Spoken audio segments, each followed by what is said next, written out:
It ain't too late to unlock the potential of this place.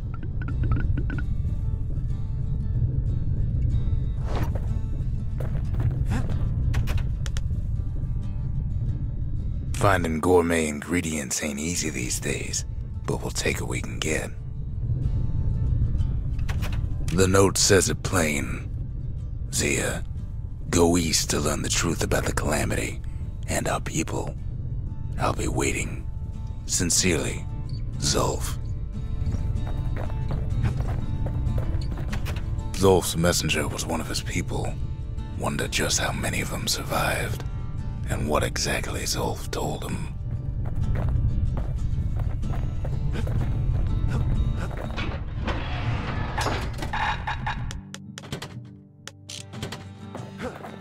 Kid arrives just in time to sample Zia's famous cooking.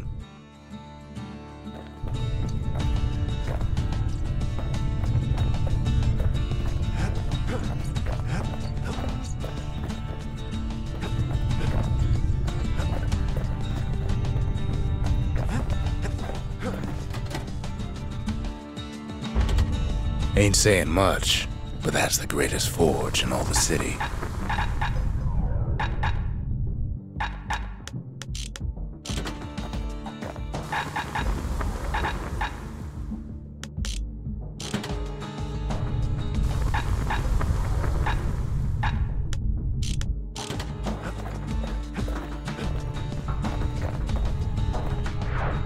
He wolfs down too much too fast, and it all goes to his head.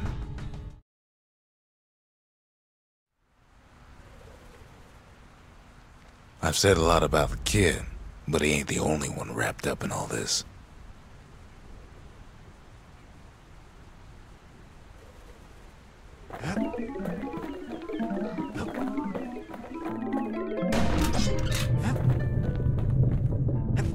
What's he thinking?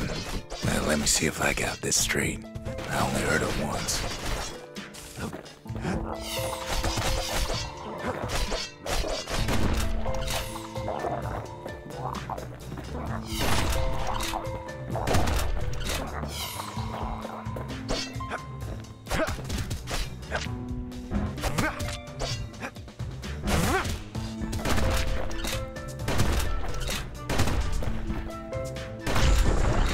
Once there was a normal Ura girl, but she wasn't born in the Tazzle terminals like the rest of her people. She was from Celandia.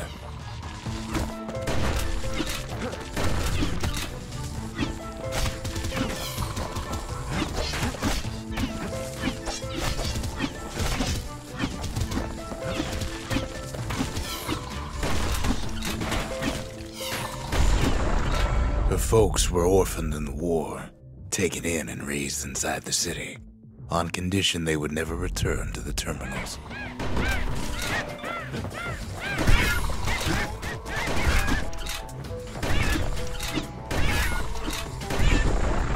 Ura refugees who came into the city had to stay for life. It was a way to reduce the risk of city secrets leaking out.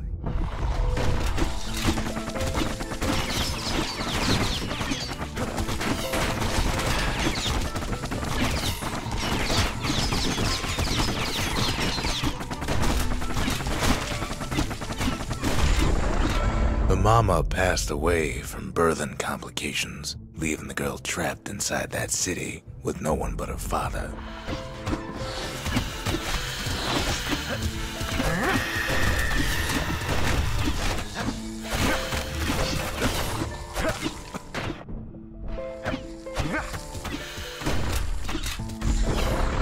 Her father was sharper than a brusher's pike, so he got a job working for the city's mancers. His daughter barely saw him.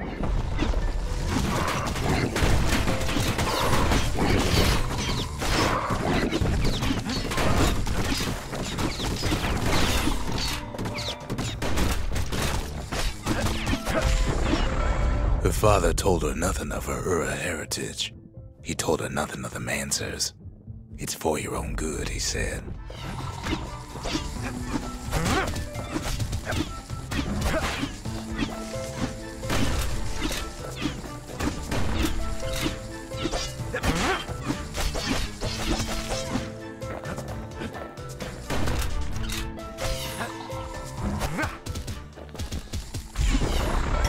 She took to studying the arts, learned more through music than history books, gained a knack for strings and songs.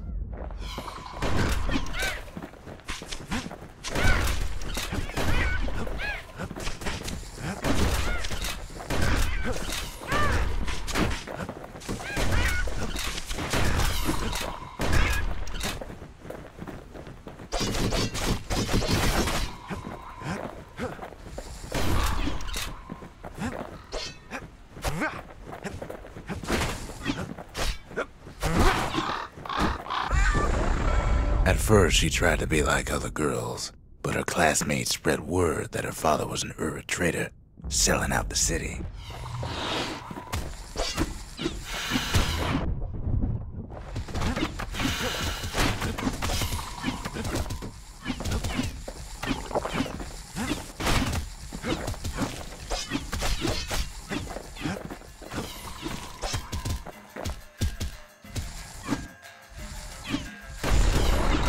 One young man stood up for her, or so he led her to believe.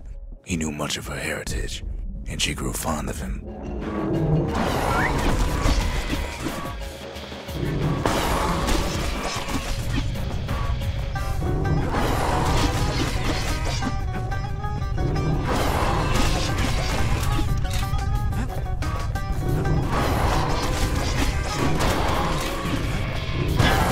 Now, where were we?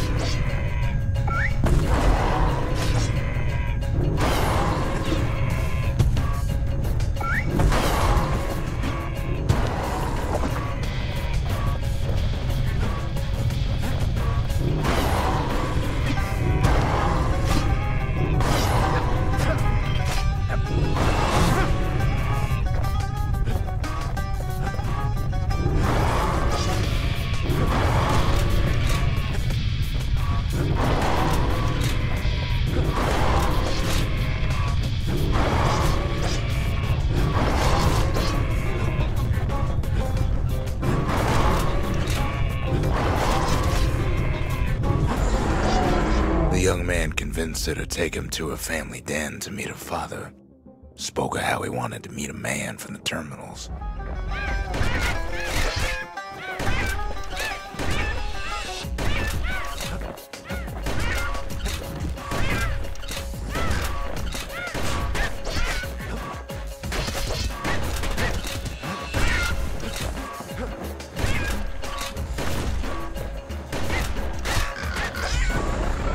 When the young man greeted her father in the Ura's native language, her father flew into a fit of rage and threw them out.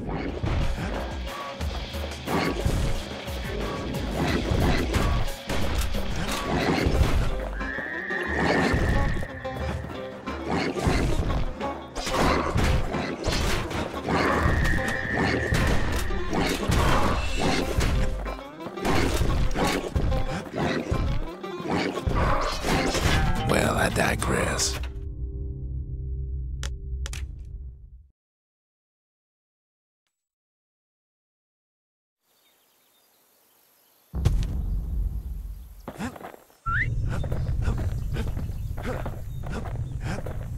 The shards are getting harder to find.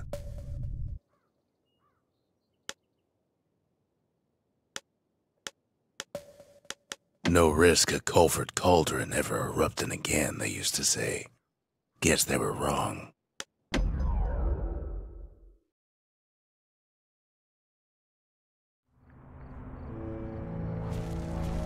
Not everything blew up in the Calamity.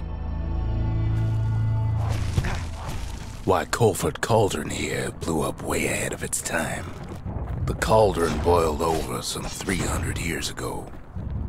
They say it filled the skies with ash and the lakes with molten rock.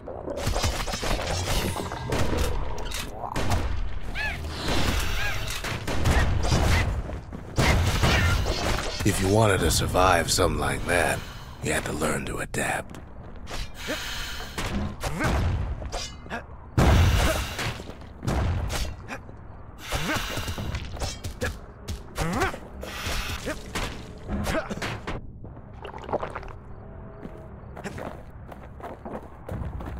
So in a way, the beasts of the wilds, they're all survivors too.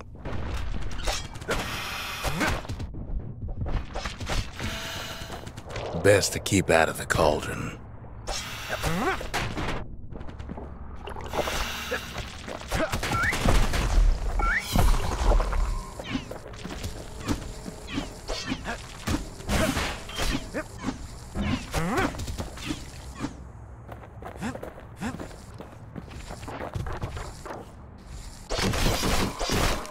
It takes a certain stubborn pride to keep on living in a place like this.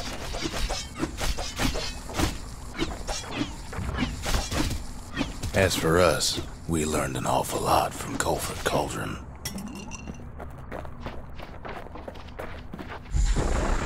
That learning led to some interesting inventions. The raw power of the world fell right into our hands.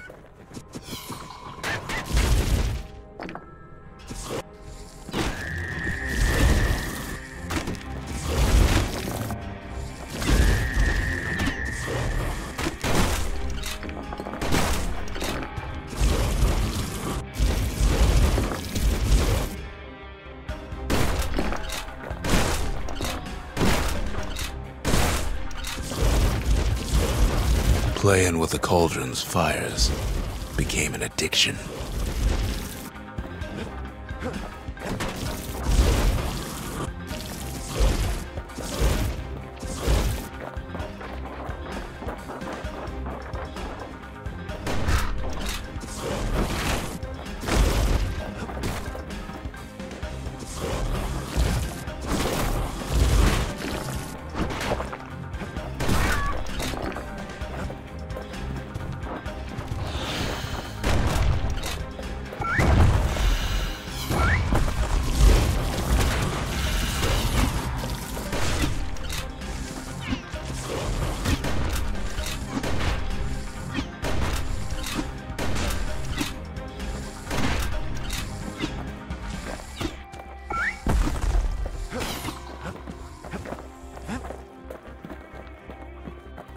Sure, we dusted off a good many secrets out here.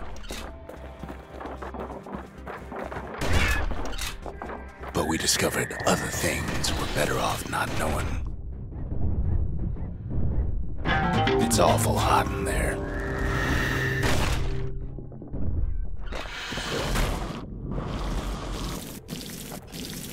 The unforgiving scent of sulfurous dirt.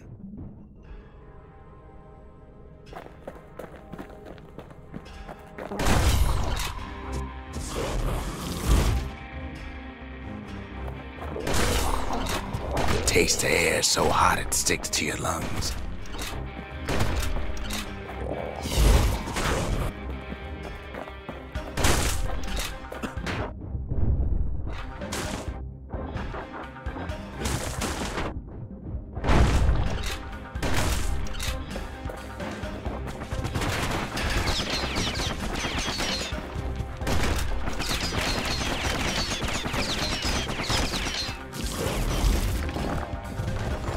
All sorts of awful things crawling underfoot.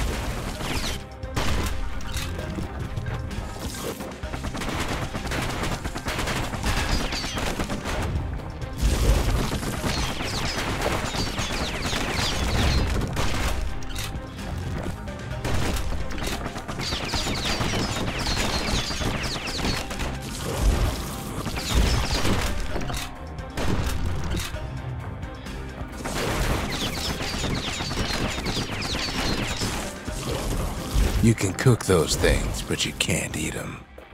Never thought we'd find so much life in all that ash.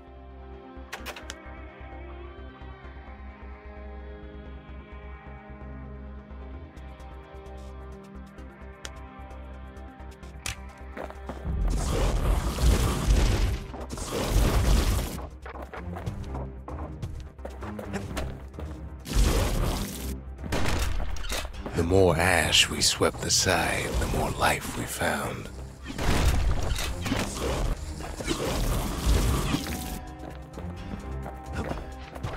Place as inhospitable as they come.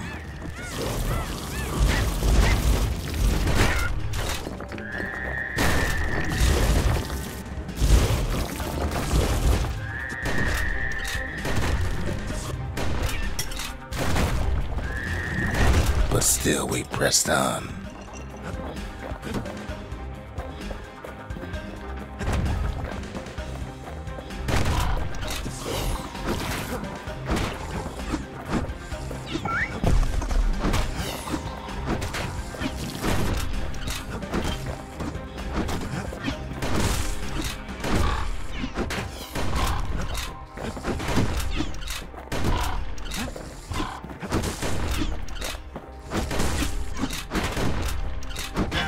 Cauldron cooked him through. One thing's worse than the heat in Colford Cauldron. The smell, like rotten eggs. The cauldron boiled over some 300 years ago. They say it filled the skies with ash and the lakes with molten rock.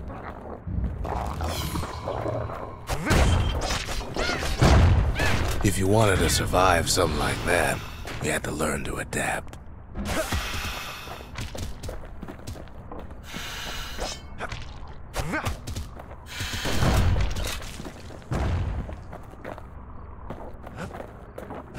Best to keep out of the cauldron.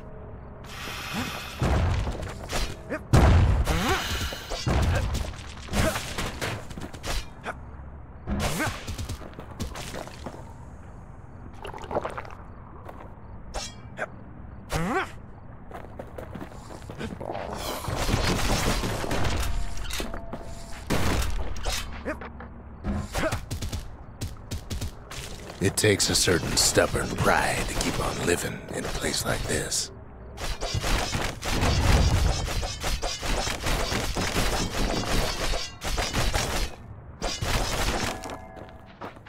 As for us, we learned an awful lot from Colford Cauldron.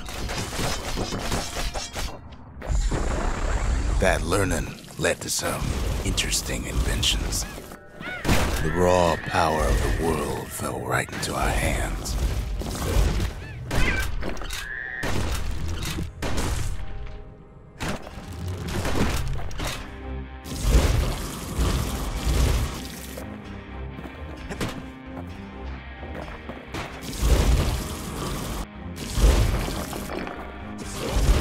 Playing with the cauldron's fires became an addiction.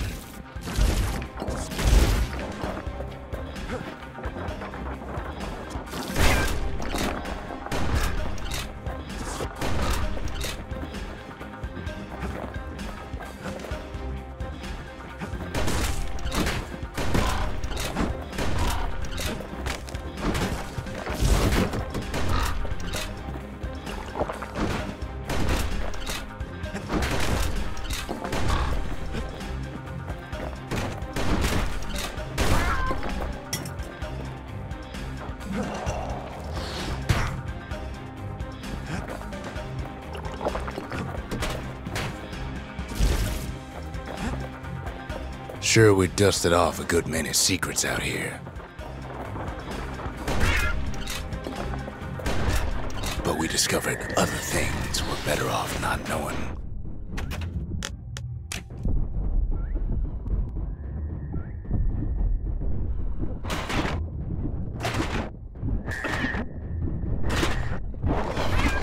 It's awful hot in there.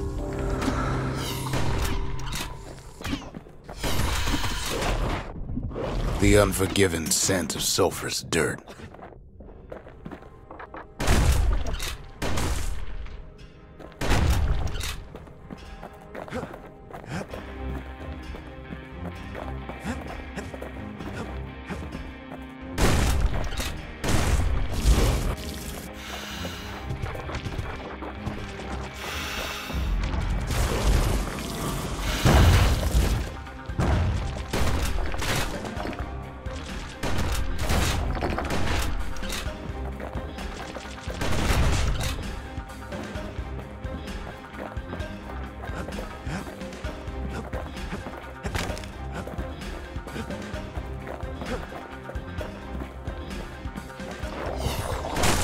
Taste the air so hot it sticks to your lungs.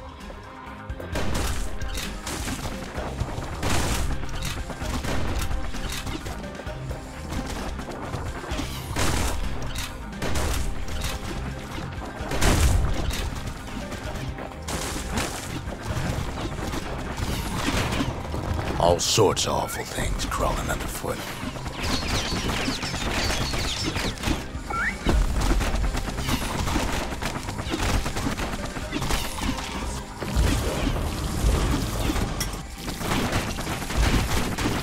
You can cook those things, but you can't eat them.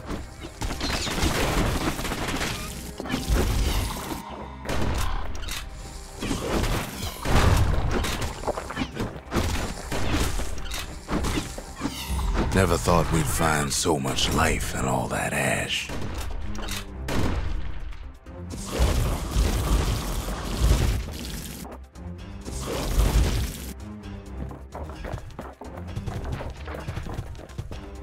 We kept on sifting through the cauldron's secrets anyway.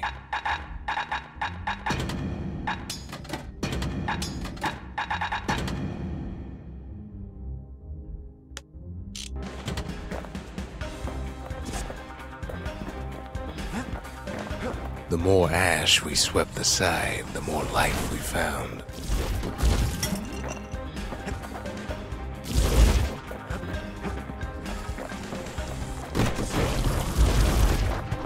Place as inhospitable as they come.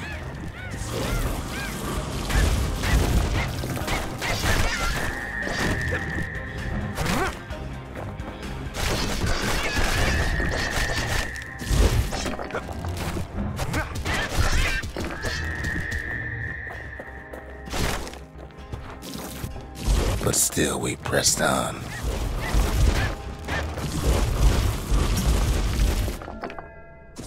After all, when we looked down inside Culford Cauldron,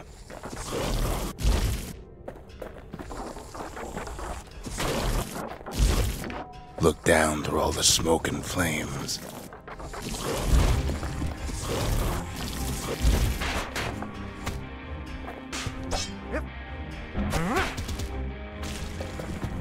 we saw in there the heart of the world. The heart now laid bare by the calamity.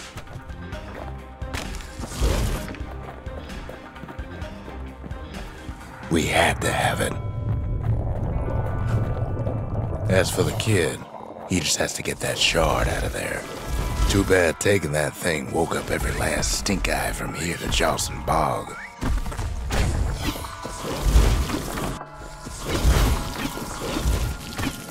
Kid's thinking he's got to trek all the way back around the cauldron. Luckily, the cauldron cooked up a little shortcut for him.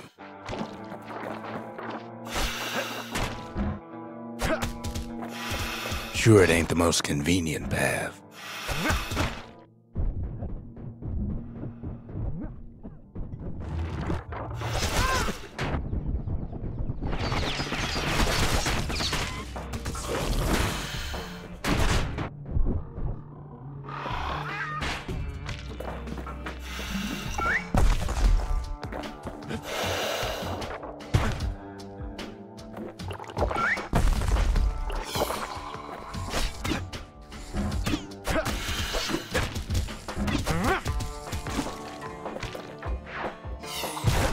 Biggest stink eye he's ever seen's waiting for him on the other side. Pops open on him like a pimple on a school day.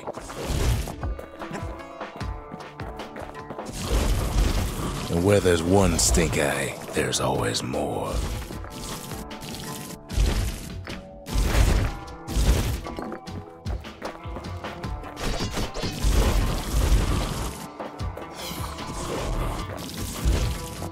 The cauldron's tenants all gather up to bid the kid a fond farewell. The kid don't shed any tears for him, though.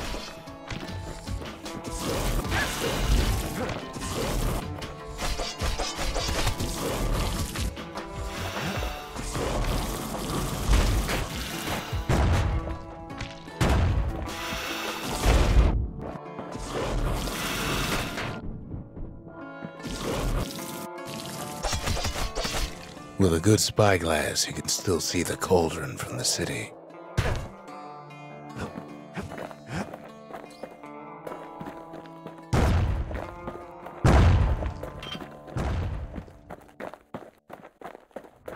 But all the fires died out. There's nothing left of it.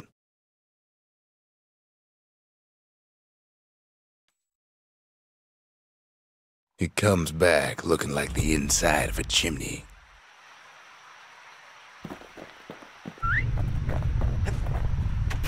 We're all a little short on friends these days, so that's a welcome sight.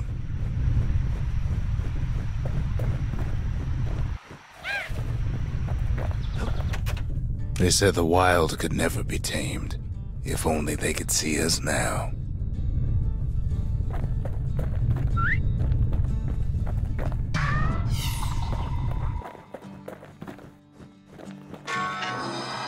The shard works like a charm. You can hear the monument's heartbeat again.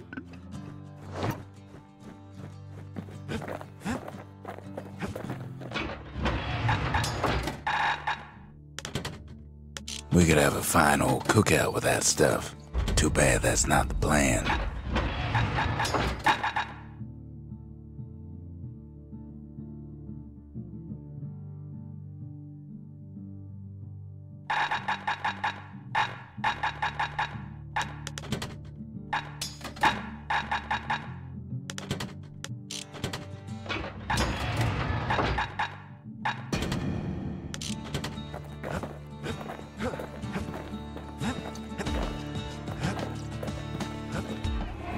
The culture, a still life of old unwanted keepsakes.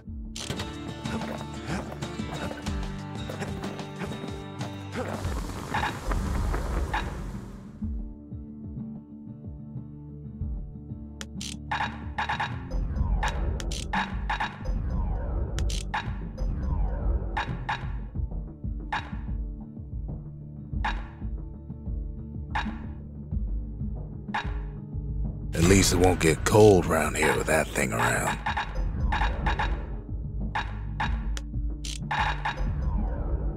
Ain't never letting go of his old friend with a sturdy grip like that. That's the way to make every shot count.